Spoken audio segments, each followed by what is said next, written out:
মওতের মালিক। সবাই বলুন হায়াতের মালিক কে? মওতের মালিক কে? খাবারের মালিক কে? হাসাবার মালিক কে?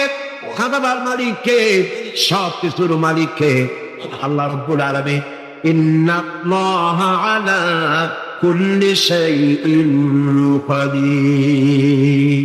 সব কিছুই উপরে তিনি ক্ষমতাবান, যা খুশি তাই তিনি করেন। এ হচ্ছে আল্লাহর সৃষ্টি।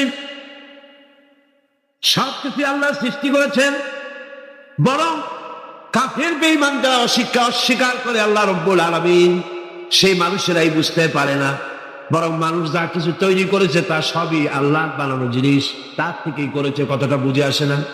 মানুষ না বুঝেই বিজ্ঞানকে সবকিছুর প্রশংসা বিজ্ঞানের জন্য করে, বিজ্ঞানের জন্যই প্রশংসা অস্থির হয়ে যায়। যেমন ধরুন, রাজশাহী বিশ্ববিদ্যালয়ে আপনার ছেলে পড়ে, 6 মাস টাকা পয়সা পায় না, ধার কর্য করিয়া তার 6টা মাস চালায়।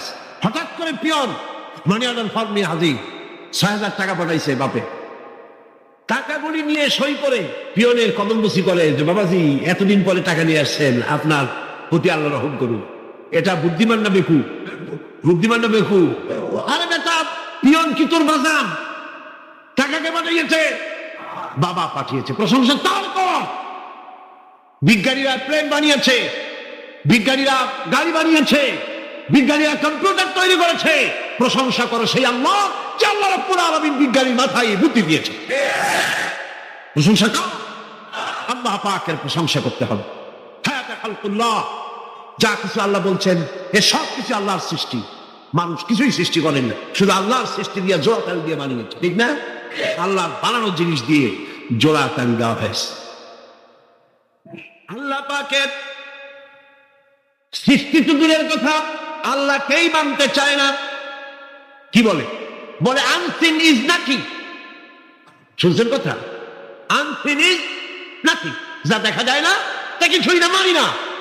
যার রং নাই, রূপ নাই, ধরা যায় না, ছোঁয়া যায় না, অনুভব করা যায় না, তা মানি। এই কথা দিয়ে তারা আল্লাহরে অস্বীকার করতে চায়।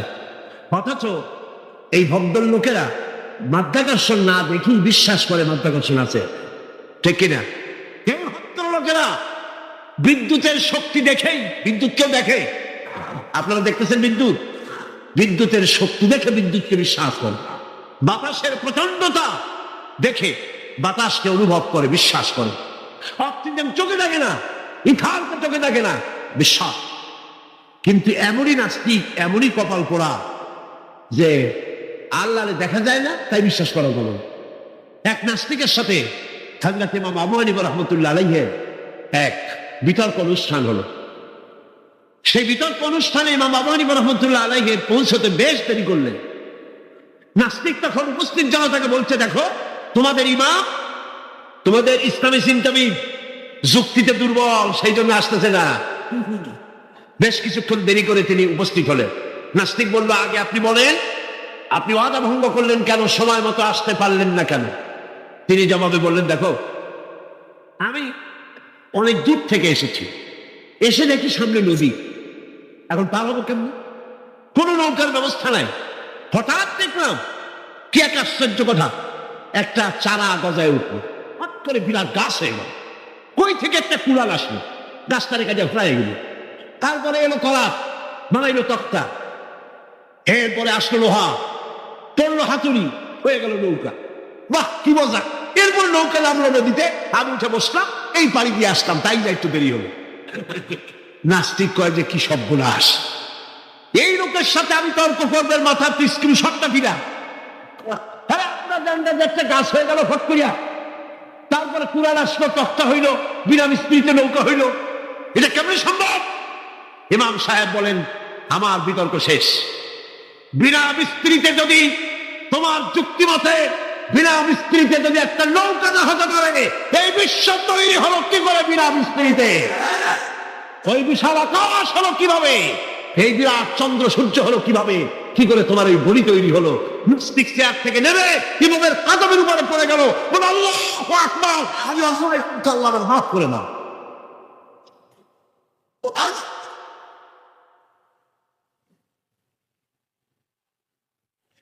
নাস্তিক ঘোষণা করে দিল লা ইলাহা ইল্লাল্লাহু মুহাম্মাদুর রাসূলুল্লাহ। জোরে সরে বলেন লা ইলাহা ইল্লাল্লাহু মুহাম্মাদুর রাসূলুল্লাহ। লা ইলাহা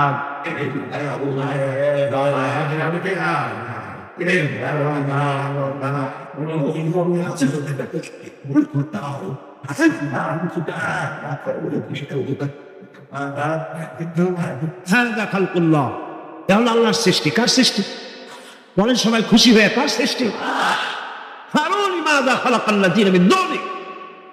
আল্লাহ ছাড়া কে কি বানাইছে? দেখো সবকে বানিয়েছে। খুশি হইয়া মুখ ফুলাইয়া জোরে কোন কে বানিয়েছে? ওই আল্লাহ রাব্বুল আলামিন বলেন দুনিয়ার সব দিক থেকে চোখ ফিরাইয়া এবার নিজের দিকে তাকাও। ওয়াফি আনফুসিকুম ওয়াফি আনফুসিকুম আফালা তুবসিরুন। এমনকি তোমাদের নিজেদের মধ্যে আমার নিদর্শন আছে। তারা কি তা অনুধাবন করে না? তোমার মধ্যে আমার নিদর্শন আছে। কার মধ্যে? আমাদের মধ্যে। কোন কার মধ্যে? আমাদের মধ্যে আল্লাহ নিদর্শন আছে।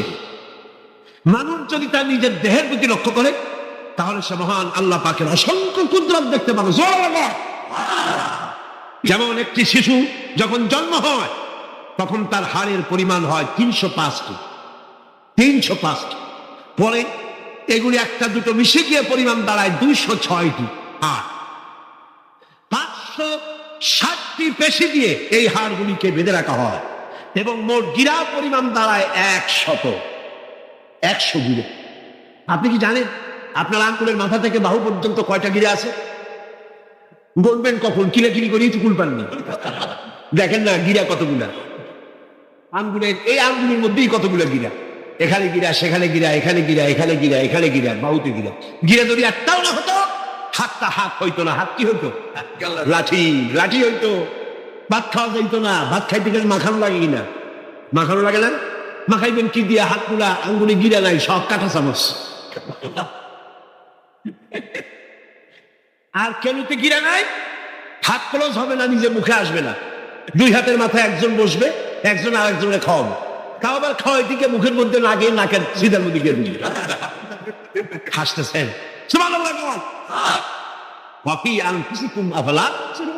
তোমার ভেতরে আমার নিদর্শন আছে, অনুধাবন করো। মানব শরীর এক আশ্চর্য মেশিন। সুবহানাল্লাহ, আশ্চর্য মেশিন। লক্ষ কোটি সেল এবং লাখ সেল দিয়ে জটিল মেশিন পত্রের সমন্বয় এই দেহ তৈরি করা হয়েছে। এবং এই শরীরের ভিতরে দুটো মূল্যবান জিনিস আছে। তার একটি হচ্ছে কন্ট্রোল রুম, যাকে বলা হয় ব্রেইন। যেটা কি? ব্রেইন। আরেকটি হচ্ছে জেনারেটর। সেই জেনারেটরটা কি? আপনার হৃৎপিণ্ড। লক্ষ্য করো না কেমনে? তোমার শরীরের দিকে তাকাও না। Brain, control room. হার্টের কাজ হচ্ছে রক্তগুলিকে সার্কুলার করা, রক্তগুলিকে পৌঁছে দেওয়া সর্বত্র। যা খাচ্ছেন সমস্ত খাদ্যগুলিকে রক্ত তৈরি হচ্ছে, হার্টের কাজ হলো এটাকে এইভাবে করে করে পৌঁছে দেওয়া। আর এই রক্তগুলি যদি না পৌঁছায়, শরীরের যে অংশে রক্ত পৌঁছাবে না সে অংশ কি হবে? প্যারালাইজড হবে, অবশ হবে। মাশাআল্লাহ, আপনারা সব ডাক্তার বুঝতে পারছেন, কথা বুঝে ফেলতেছেন। আলহামদুলিল্লাহ। রক্ত পৌঁছাবে না, প্যারালাইজড হয়ে যাবে। এই জন্য আল্লাহ কি করেছেন? পায়ের পুরো আঙ্গুল থেকে শুরু করে মস্তিষ্কের মাথা পর্যন্ত অসংখ্য না শিরা উপশিরা দিয়ে ভরে দিয়েছেন। কত শিরা, কত উপশিরা!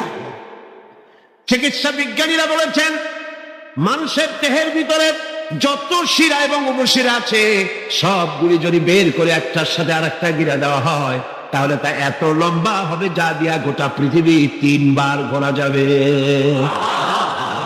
এই শিরা উপশিরা গুলি যদি ছিঁড়ে ছিঁড়ে শরীর থেকে বের করে করে পাশাপাশি যদি সাজানো হয় তাহলে 3 একর জমিন লাগবে সাজায়া রাখতে।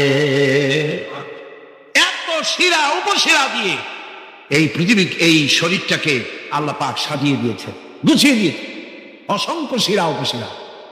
হার্টের কাজ হলো রক্ত আসতেছে পাঞ্চ করে করে, এভাবে করে করে রক্ত পৌঁছায় দিচ্ছে হার্ট থেকে, তার মাথা থেকে শুরু করে পা পর্যন্ত। হার্ট প্রতি মিনিটে 10 পাউন্ড রক্ত সঞ্চালন করছে। ব্যায়ামের সময় এর পরিমাণ গিয়ে দাঁড়ায় 30 পাউন্ড। এবং এক সময় যদি আপনি আহত হন, অনেকগুলি রক্ত যদি বেরিয়ে যায়, অন্তত 2.5 পাউন্ডের মতো রক্ত আপনার শরীরের মধ্যে সব সময় রিজার্ভ থাকে। কে রাখে? কে রাখে? কে রাখে? এবার আপনার হার্ট যদি দুর্বল হয়, হার্ট অ্যাটাক হয় না? শ্রীরকমে নাও হইত নাকি হয়? হার্ট যদি অ্যাটাক হয়, হার্ট অ্যাটাক হয় কেন? হার্টের যেই জিনিস ভেতর দিয়ে রক্তগুলি প্রবাহিত হয়, আর্টারি জীবন, এই আর্টারিগুলি যদি অতিরিক্ত চর্বির কারণে, অনেকে তো খায় জম্মের খাওয়া, ডাইনি বাই তাকায় না, সুবহানাল্লাহ, সাইরেন কপাল বাদ দিয়ে সব পেট, খাওয়ার সময় বিসমিল্লাহ কয় না, শেষও আলহামদুলিল্লাহ কয় না, খায় আর কয় যা মজা হইছে,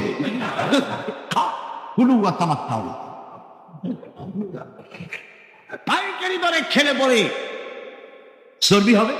এই চর্বিগুলো গিয়ে হার্টের যে আর্টারিগুলি আছে, রগ আছে, এই রগগুলির ভিতরে চর্বি জমে যায়। চর্বি জমার কারণে রক্ত পাস করতে পারে না, হার্ট অ্যাটাক করে। হার্ট অ্যাটাক করলে পরে রোগী যদি বেঁচে যায়, তাহলে বাইপাস অপারেশন করতে হয়। বাইপাস অপারেশন করতে যখন যায়, তখন তার জন্য রগ দরকার। ওই যেটা ব্লক হয়েছে ওটা ফেলে দিতে হবে, নতুন আরেকটা রগ লাগবে।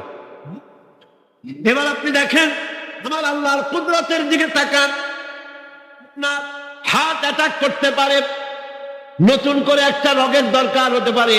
এই রগ গরুর রগ দিয়া হবে না, এই রগটা ছাগলের রগ দিয়া হবে না। কোথায় পাবেন রগ? কে দেবে আপনার রগ? আল্লাহ পাক আপনার পায়ের ভেতরে রানের মধ্য দিয়া স্পায়ার রগ সেখানে রেখে দিয়েছেন। হার্ট অপারেশন যখন করা হয়, ডাক্তারেরা লক করা হাত, ওই রগটাকে ফেলে দিয়া উরুর ভিতর থেকে রগ বের করে কলিজার মধ্যে লাগায় দেয়। সুবহানাল্লাহ।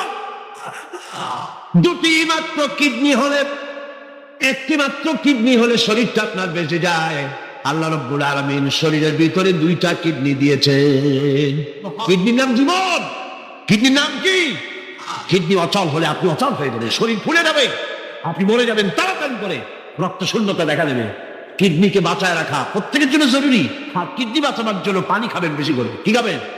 কি খাবেন? পানি। সুবহানাল্লাহ, সুবহানাল্লাহ। এ পানি কার নিয়ামত? পানির অপচয় করবেন না। আমার কবি বলেছেন, প্রবাহমান নদীর ঘাটে বসেও এক ফোঁটা পানির অপচয় করো না। প্রবাহমান নদীর ঘাটে বসেও পানির অপচয় করো না। সুবহানাল্লাহ। পানি নিয়ামত, পানি খান বেশি করে, কিডনি সচল থাকবে। আলহামদুলিল্লাহ। একটা কিডনি হলে চলে, আল্লাহ পাক 2টি কিডনি দিয়েছেন। একটা বন্ধ হলে যেন আর একটা দিয়ে সে যেন চলতে পারে। সুবহানাল্লাহ। মানুষের শরীরের ভেতরে এই পরিমাণ লেমন আছে যা দিয়া একটা ঘর সাদা বানানো যায়। এই পরিমাণ ফসফরাস আছে যা দিয়া 2500 ম্যাচ বানানো যায়। তোমার শরীরের ভিতরে এমন নিদর্শন আছে।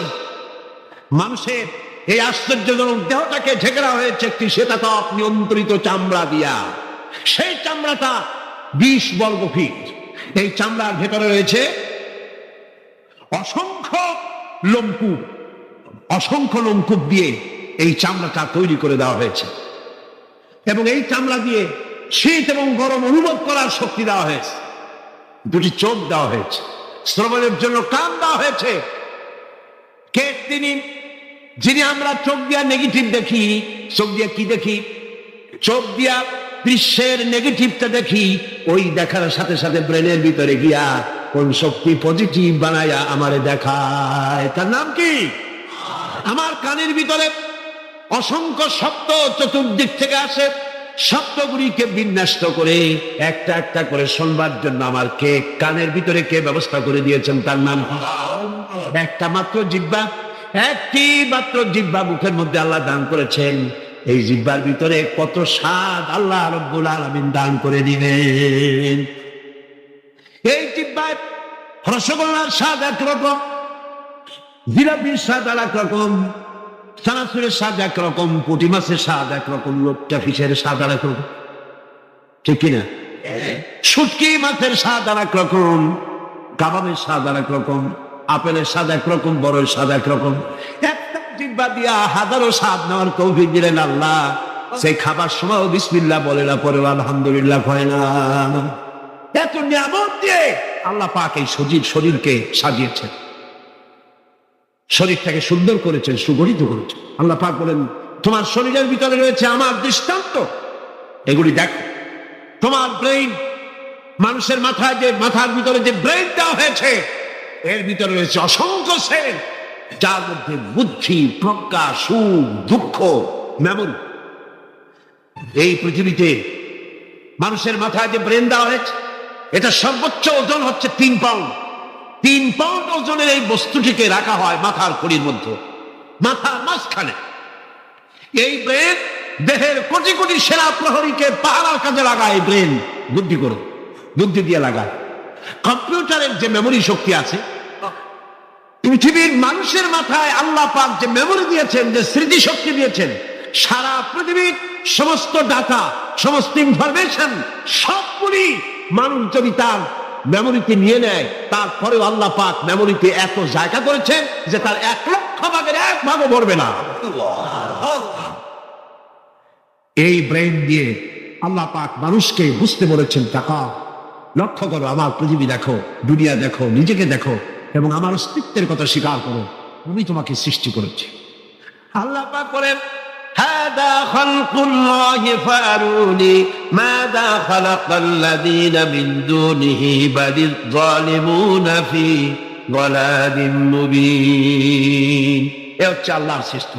এখন দেখাও তো অন্যরা কি সৃষ্টি করেছে, অন্যরা কি সৃষ্টি করেছে? আছে কিছু? অন্যরা আল্লাহর জিনিস দিয়া, তারা আল্লাহর জিনিস দিয়া জোড়াতালি দিয়ে তৈরি করেছে, কিন্তু সমস্ত সৃষ্টির মূল হচ্ছে আল্লাহ পাক। আজকে আমাদের সন্তানদেরকে যদি কোরআন থেকে আজকে যে কথাগুলি বললাম, এই কথাগুলি যদি কলেজে বিশ্ববিদ্যালয়ে পড়ানো হতো, আমার ছেলে কি নাস্তিক হতে পারত? বলেন, আমার এই ছেলে কলেজে বিশ্ববিদ্যালয়ে যেসব ছেলেপেলেরা পড়ে, এগুলি কি বোম্বাই থেকে আসছে না মঙ্গল গ্রহ থেকে নাজিল হয়েছে? আমাদের ছেলেপেলে কিনা?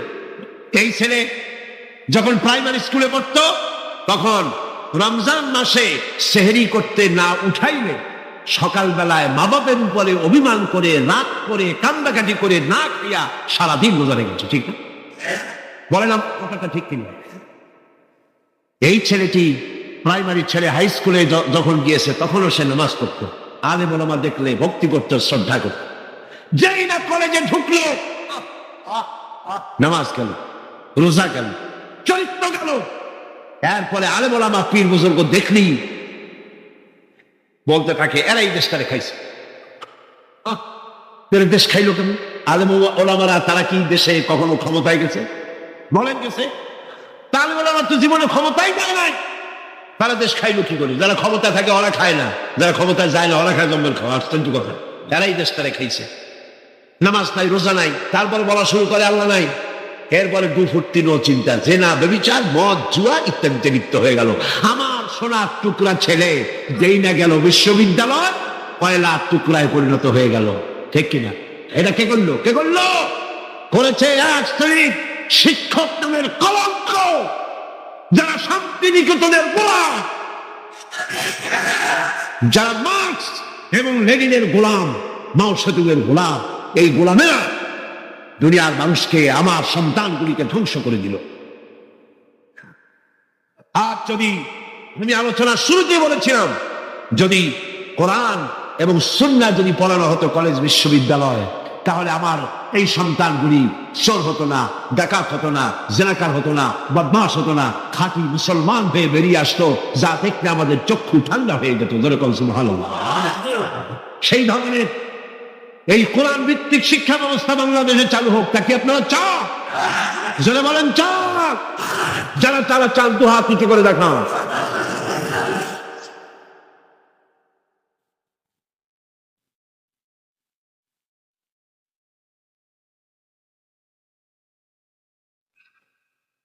বসুন, বসুন। হাত তুলতে বলেছি, মাথা তো তুলতে বলিনি। আল্লাহ রাব্বুল আলামিন তিনি কোরআন দিয়েছেন মানুষকে শিখবার জন্য, চরিত্র বানাবার জন্য, দিনদার হওয়ার জন্য। এই কোরআন এবং সুন্নাহর বদৌলতেই পৃথিবীতে শান্তি এসেছিল, পৃথিবীতে অর্থনৈতিক মুক্তি এসেছিল, মানুষ সুখ পেয়েছিল, মানুষ সৌন্দর্য পেয়েছিল। আমরা যদি আবার সুখ শান্তি ফিরে পেতে চাই, আবার আমাদেরকে কোরআন এবং সুন্নাহর শিক্ষার দিকে ফিরে যেতে হবে। এর কোন বিকল্প আছে? কোন বিকল্প নাই। সেই কোরআন সুন্নাহর দিকে আমরা কিভাবে যাব, সেই বর্ণনা হবে আগামীকাল ইনশাআল্লাহ। তাওহীদের পথে, শিরক থেকে বেঁচে আল্লাহর পথে আগাবার জন্য আমরা তৈরি হয়ে যাই। মুনাজাতের জন্য দাঁড়ানো ভাইয়েরা সবাই বসুন। যত ভাই দাঁড়ানো, সমস্ত ভাইয়েরা যার যার জায়গায় বসে পড়ুন, মুনাজাতে শুরু হোক। দুই ভাই, দুই অমুসলিম ভাই ইসলাম কবুল করার জন্য এখানে এসেছে। একজনের নাম হলো তপন রক্ষিত, হিন্দু ধর্মাবলম্বী। বর্তমান নাম পছন্দ করেছে মোহাম্মদ হোসাইন। আর একজনের নাম শ্রী দীপক চন্দ্র হাওলাদার, এও হিন্দু ধর্মের অনুসারী। বর্তমান নাম পছন্দ করেছে মোহাম্মদ ওমর ফারুক। মাশাআল্লাহ। লা ইলাহা ইল্লাল্লাহু মুহাম্মাদুর রাসূলুল্লাহ। আল্লাহ ছাড়া কোন ইলাহ নাই, মাবুদ নাই, উপাস্য নাই। তিনি এক, তিনি এক। মুহাম্মদ সাল্লাল্লাহু আলাইহি ওয়াসাল্লাম আল্লাহ প্রেরিত রাসূল। জোরে বলো, আশহাদু আল্লা ইলাহা ইল্লাল্লাহু ওয়াহদাহু লা শারীকা লাহু ওয়া আশহাদু আন্না মুহাম্মাদান আবদুহু ওয়া রাসূলুহু। আমি সাক্ষ্য দিচ্ছি আল্লাহ ছাড়া কোন ইলাহ নাই, মাবুদ নাই, উপাস্য নাই। তিনি এক।